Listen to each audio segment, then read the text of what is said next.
এক সপ্তাহের ব্যবধানে রাজধানীর খুচরা বাজারে চালের দাম কিছুটা নিম্নমুখী। বিভিন্ন ধরনের চালের দাম ১ থেকে ৪ টাকা পর্যন্ত কমে বিক্রি করা হয়। বিশেষ করে মাঝারি মানের B29 চালের দাম এক সপ্তাহ আগে ৬২ থেকে ৬৫ টাকা ছিল, তা বর্তমানে ৫৮ থেকে ৬২ টাকায় বিক্রি করা হয়। এছাড়া মোটা চালের দাম ৫২ থেকে ৫৫ টাকা এবং সরু চালের দাম ৭২ থেকে ৮৫ টাকায় বিক্রি করা হয়।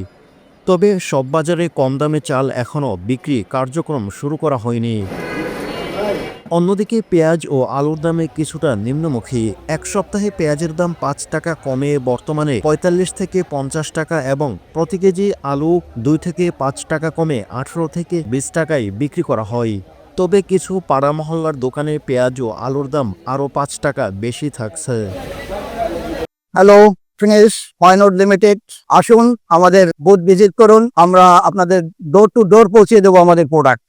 অন্যদিকে মুরগির দামে কিছুটা বাড়তি প্রবণতা দেখা যায়। ব্রয়লার মুরগির দাম ১ কেজিতে ১৯০ থেকে ২০০ টাকায় পৌঁছায়, যা গত সপ্তাহের তুলনায় ১০ টাকা বেশি। সোনালী মুরগির দামও বৃদ্ধি পেয়েছে, ২৮০ থেকে ৩২০ টাকা পর্যন্ত বিক্রি করা হয়। তবে ফার্মের মুরগির ডিমের দাম গত কয়েক সপ্তাহ ধরে অপরিবর্তিত রয়েছে। বর্তমানে ১ ডজন ডিম ১২৫ থেকে ১৩৫ টাকা।